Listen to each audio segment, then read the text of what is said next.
Let's begin with our Township Hall renovations. This is what it looked like before, and here we are in the after. We really want to thank everybody that participated in making this happen. It was truly a team effort. A lot of these times, these ideas that seem pretty simple are a big idea that take a lot of cooperation. We want to thank the building maintenance crew, Dean, Bill, Jerry, and Kevin for all their help during the construction process with requests to move and donate old furniture, and the IT team, Will, Tim, Dave, and Brandon for their help with any network and hookup questions. There were many questions along the way. Special thanks to our star of the evening, I guess it's Steve Rota again. He ran back and forth. He, I think, almost wore a path between here and the cable building, trying to manage all of the vendor requests and the multiple things that came up. Even until today, he was setting up these chairs. So thanks to everybody. As a reminder, the board approved the $330,000 project in September of last year. Lindhowe Associates were paid about $160,000 to complete the resurfacing, painting, and new chairs. And advanced lighting and sound, it was about $171,000. They updated the technology, including new cameras, lighting, audio, and importantly, a new switcher and supporting equipment that is located over in the cable building. These renovations were paid with PEG funding that is earmarked for cable-related capital expenses. And I'm beginning with my budget. This is the first time I've shown you my budget during an annual report. It's my third annual report, so I'm starting to get the hang of it. If we look at the open finance page that's on the website, that's where I kind of took the pie chart from. And you'll find cable under community enrichment. As you would expect, our salaries and wages are the biggest piece of the pie at 44%, and about a third of that is our part-time staff. In 2024, the part-time staff had a budget of $135,000, and I did really want another full-time head added to my department because historically cable had 5 full-time employees, and they were all dedicated to cable, and then community relations was kind of became the side that was more focused on government communications, and then they took a full-time person that was on the cable side of operations and made a grant and engagement position, which we do really need and has proven to be a good decision. Just we lost a person on the cable side. So I didn't get the full-time head, but I did get an increase of $40,000 plus. So my 2025 part-time budget was $178,000. So what we were able to do with that was create the show Living in Bloomfield, which is a quarterly news magazine that uses video to tell the stories of our community. And those quarterly 30-minute shows are broken up into about 30 shorter segments from 2 to 3 minutes that we intersperse on social media and all the other platforms that we distribute on. So I think it's really a wonderful modern way, the way that we should be communicating with video to show all that's awesome and wonderful about our community. Professional services includes in community promotion and computer services, so that's what's over in there. And capital outlay, that would obviously be the PEG spending in the Township Hall and related upgrades. So my total budget is $1.66 million. On the revenue side, I just want to remind you, well, and for those that maybe don't know, that we're a little different than other departments on campus in that we are self-funded primarily by PEG and franchise fees. PEG fees are only for cable-related capital expenses, and franchise fees are for anything here in the township, and we use them primarily to pay for the salaries in community relations. So everything else that's not the capital expenses within our department, that's where the franchise fees go for. The BACB contract, that is another good chunk of our budget, and those are the franchise fees from our 4 partner communities that make up the Birmingham Area Cable Board.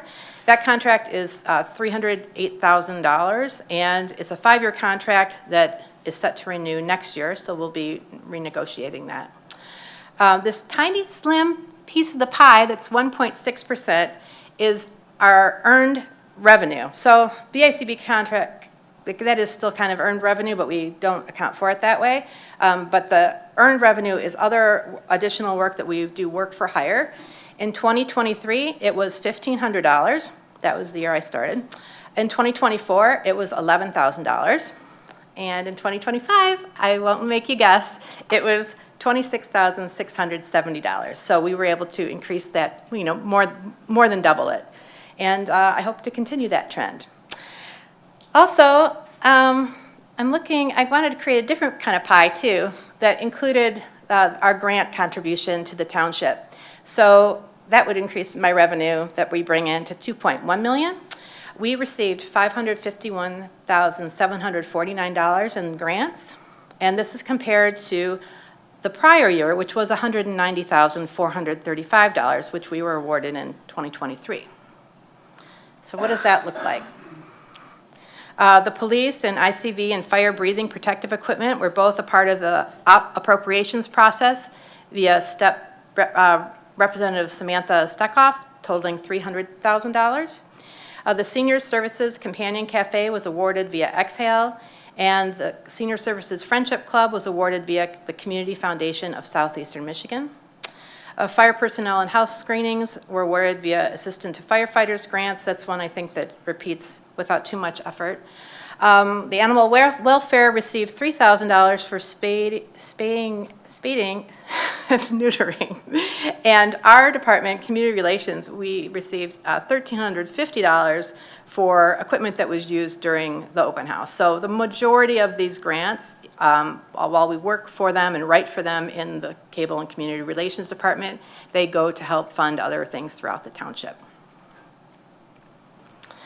I did want to also mention the decreasing revenue that everyone is seeing across across the country, really.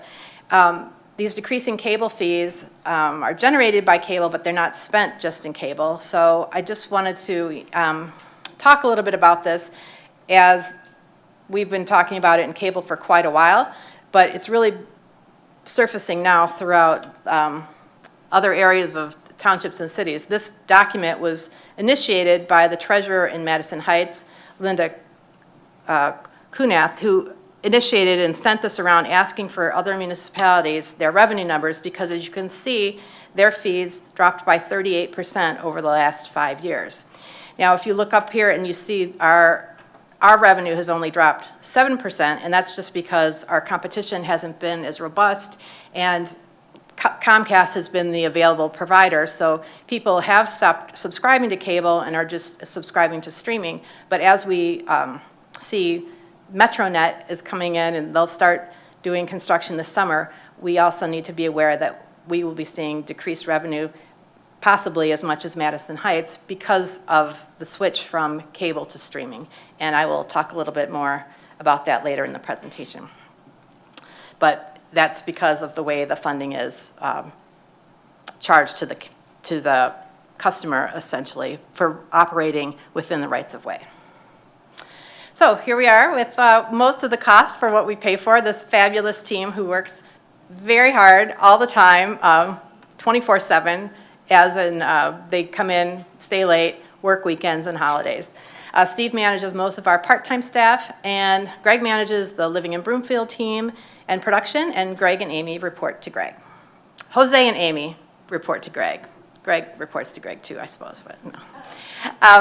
Our part-time staff, we have 21 current employees, and there was an upcoming lecture that we're doing hosted by Guy Gordon with the author of The Grand Bargain. We're doing that over in Bloomfield Hills.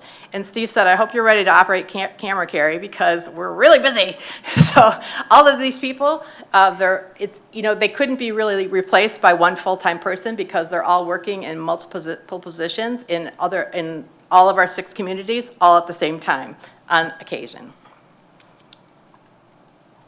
We also like to mention those who have moved on to full-time positions after starting with us as either an intern or their first job in the industry. And so these 2 have found full-time employment elsewhere, and we are happy for them and we celebrate that. Just a reminder of who our PEG communities are, with Bloomfield Township at the top, Birmingham, Beverly Hills, Bloomfield Hills, Franklin Village, and Bingham Farms. The types of programming that we produce: public programming is the P, government meetings are the G, and partner programming is still the P. The E stands for education, and that is managed by the schools. I was also given a total that we do 39 total boards in providing public transparency, governmental transparency, by recording and broadcasting those meetings and making them available. Here's the list of meetings. And now I'm going to quickly just fly through these types of public programming that we offer. We have a fun video at the end, but this gives you an idea of the kind of production that we're producing year-round here in the township. We had 4 new producers this year. Community producers, they help tell the stories of our community as volunteers, and we provide the technical support to make it easy and turnkey for them. These are all the digital channels that we manage. So really when I started, I'll be celebrating my almost 3-year anniversary, my 3-year anniversary coming up soon, and we have probably, I know we added a lot of these since I've been here, probably the most significant being YouTube. But also you can download these on Spotify and listen to podcasts, and watch it on your cable cast. You can watch it at home on your smart TV. So these are all the ways that you can find us out there in addition to YouTube. You want to be able to watch us on cable as well. Our digital newsletters, the Township e-news, goes out to 4,500 subscribers weekly, and then we offer 3 others, one internal, which is the employee newsletter, and the other 2 for external audiences, specific for cable and those interested in becoming a police officer or knowing more about what's going on in the police department to support the recruitment there. We redesigned the newsletter last year, and it was so long ago now because we launched it in March of last year, fourth quarter, and I think it took a little while for people to get used to the new design, but this magazine style really looks nice, and we're very pleased with that. Public relations, we sent out a total of 37 press releases, and almost half of those were picked up with follow-up articles. We did special print projects. This was an election year, so the one on the left is for the election. We did a storm sewer brochure, and a public safety bookmark, and senior services.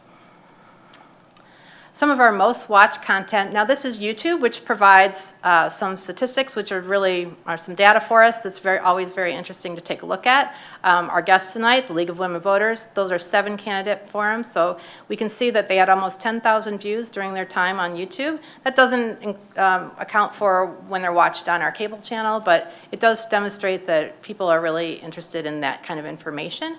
And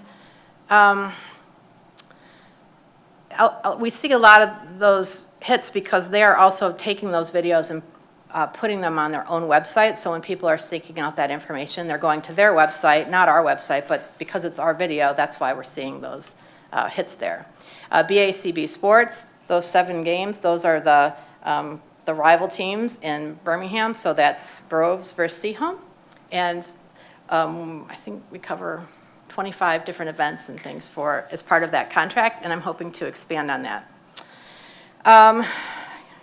Kent Lund talked a lot about his show, so I won't go into that any longer, but those were 4,700 hits were just for last year alone, and he's accumulated many more over his collector's show.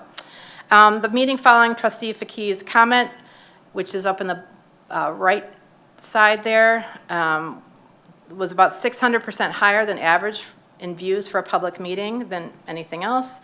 And when something happens in the community that garners a lot of attention, we're able to bring that meeting to anyone. Governmental transparency at its finest. When demand to attend was so high, not everybody could be immediately accommodated. So we were able to show them with the meeting broadcast live. We did our Heart of the Community Awards last year. This was our first year of doing that. We recognized Steve Rota for his 25 years plus of service, and Maggie Barkley was retiring, and she was an excellent partner producing work for the Senior Center. The Bloomfield Township Public Library was also recognized as a community partner, and Dr. Prasad.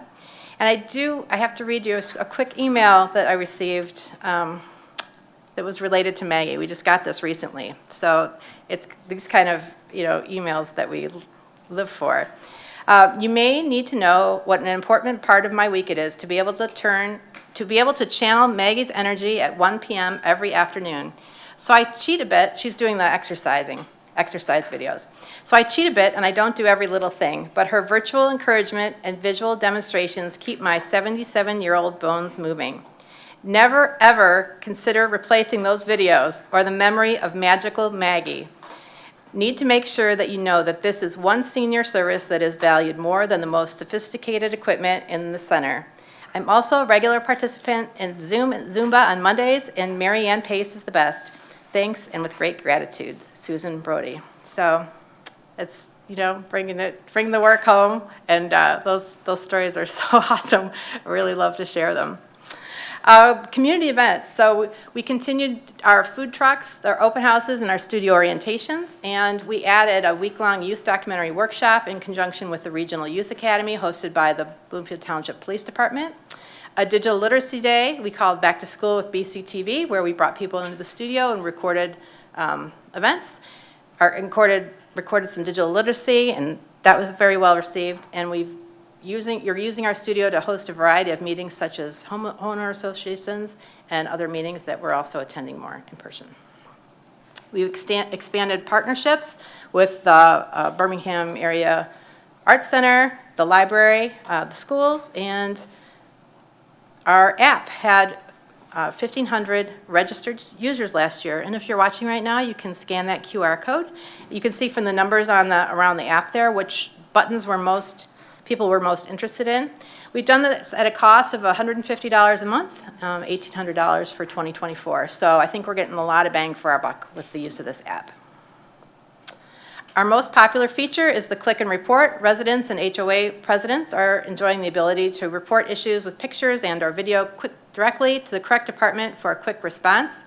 And we get messages like trip hazard north of the driveway and shipping container being used as a garage. So that's proven to be very helpful in reducing the amount of emails we need and getting responses quickly for residents.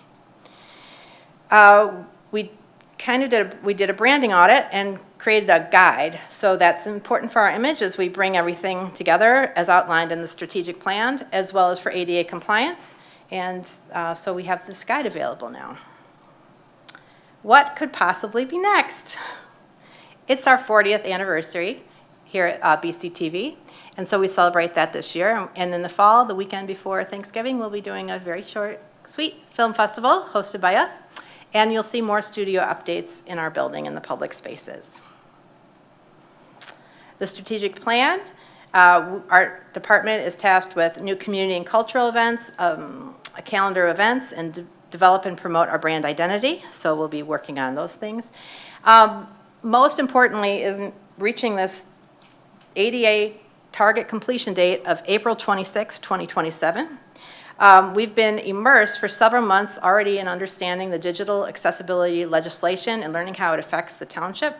We're tasked with ensuring our digital content, website, app, newsletters, videos, and social media is accessible to people with disabilities. Currently, we're in phase 1.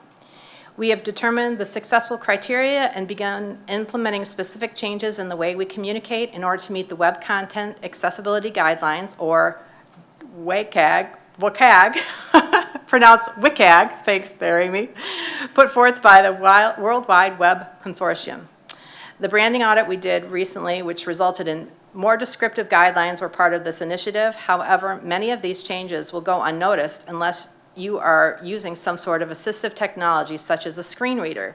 Nevertheless, it is an important but time-consuming part of our everyday work now. In phase 2, in a few months, we'll begin working with each department to evaluate and update their content, and this will require some training.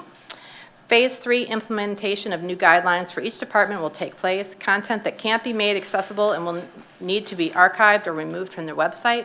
Training, support, and testing will keep everyone on track. This legislation requires that we comply by April 2027, which seems like a long way off, but cannot be achieved without strategic planning and cooperation from the entire organization. Since our sports has been performing so well, this is what I'm looking at, developing more sports content because the community loves it. It does well in communities across the country, and I believe that we should be doing more here. So we're offering a new kind of summer camp this weekend. We already have interest, and we haven't even really publicized it yet. We are charging for this camp, which is the first time we've done something like this, but to manage some of our expenses, it'll be $200 for our member communities, the 6 communities that are part of our different agreements, and $250 for any spots that we have for anyone outside those communities. And as we look at doing additional work for hire, this is another area that we're looking at expanding in and trying to develop some of this business. So we'll be looking for local partners to underwrite those kind of productions. Our bicentennial is right around the corner. Significant planning to prepare for the 200th anniversary of the township, including a rebrand, which this is all happening in 2027, so just a short time away. And if you look in this picture here, this is just one little thing that we pulled from the archives that I guess it's a supervisor Homer Case, and treasurer Fred Corzin, and clerk Dolores Little, AKA Dave Payne's aunt. I guess is third from left there. Third from the left.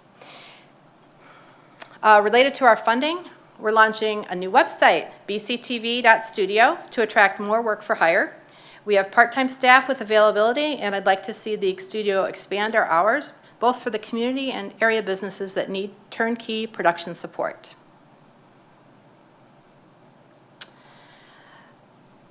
Maintaining our funding is a top priority for me right now. I did take a trip recently, so this is kind of looking ahead. This is what's happened this year at what's going on with our funding. So this is me in Washington, D.C. It was a trip coordinated by the Alliance for Community Media.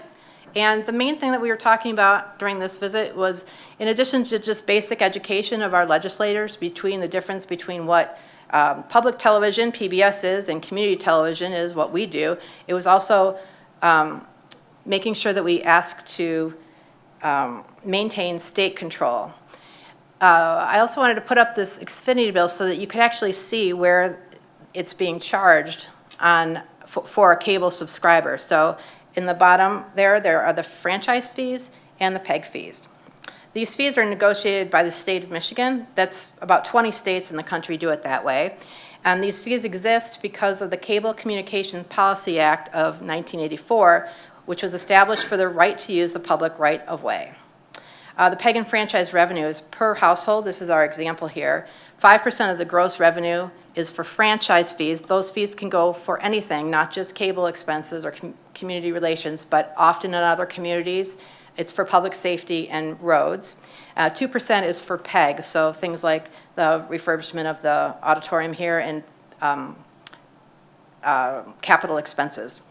So in what I'm looking to do, a week or two after I went to DC, Greg Black and I took a trip to Lansing to do pretty much the same thing in Lansing. And we're looking here at the Metro Act, which the Metro Act is an act in Michigan, Michigan only, and it was created in 2002 to make it easier to stimulate the availability of high-speed internet connections. But 2002, YouTube wasn't registered until 2005. So we all know that technology has changed, and we need legislation to keep up with technology. And that doesn't happen by magic. It happens by we, the people, asking for those changes. So that's what we're working on. I put up my blog there because I share a lot of these different updates with what's going on in this legislation and the trips that I take so that other people can see how easy it is to start this work and start making it happen. So that's where you'll find more information about these couple trips and the next steps that we need to take. The next step being some changes to this Metro Act, which is pretty significant to our community and at this time because we have MetroNet, which will be starting construction in the township this summer, which is fantastic to be able to offer the competition and the option for the high-speed internet to our residents. But if we remember back to what happened in Madison Heights with a 40% drop in funding, this is what it looks like for us here. So we get $1.3 million in PEG and franchise fees, and if we experience a similar drop to Madison Heights, that will take us to $780,000 in 5 years. I believe we can make up some money in earned revenue, but I don't know if I can do $500,000. MetroNet will be laying 142 miles of fiber, and we definitely welcome this competition, but we need to think about how this is going to impact our funding. So the way that MetroNet would pay is to operate within the rights of way is that they pay 5 cents a foot. So in order to lay the miles of cable, 142 miles of cable, they'll be paying $37,000 for that right. These funds are collected by the state and distributed annually, so we'll get one check for $37,000. So what I'm proposing, what we're working on with our lobbyists, is to change the Metro Act to something more like $1 a foot. So that would be $750,000 in funding. And while one provider won't replace the franchise funding, it will certainly supplement it. And so that's what we're looking at to help legislation catch up with technology. And $1 a foot is about average on what's going on in other states, and so it's not unexpected. And when I was talking to, it's confusing. There's Metro Act, which is the act we want to change, and MetroNet is the company that's coming in to install fiber throughout the township. And I was talking to someone from MetroNet last week, and he said, this is definitely the way things are headed. It's just that we need to get the legislation passed in order to, they understand they have to pay more to operate in the rights of way. So I was actually pretty encouraged by his phone call. I'm not going to leave you on a down note. So this presentation, of course, would not be complete without a video. Pretty much since I found out that there was a nationwide award for Station of the Year, it's been a goal of mine to achieve this distinction. We have 2 opportunities. One is for the Alliance for Community Media, and the other is with the National Association of Telecommunication Officers and Advisors, NATOA. And for both of those competitions, we create a 10 to 15 minute highlight reel for evaluation, and I'm going to leave you with 1 minute of the best of BCTV.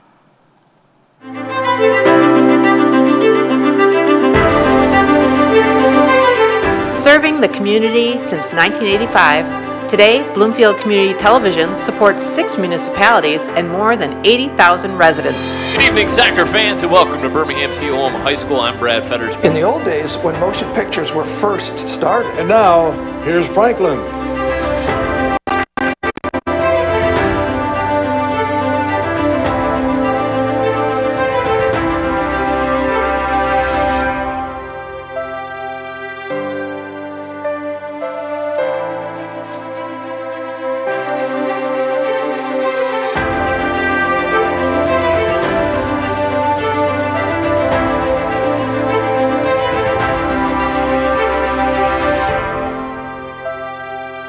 At BCTV, we're not just a video production team, but a partner in showcasing the best of our community.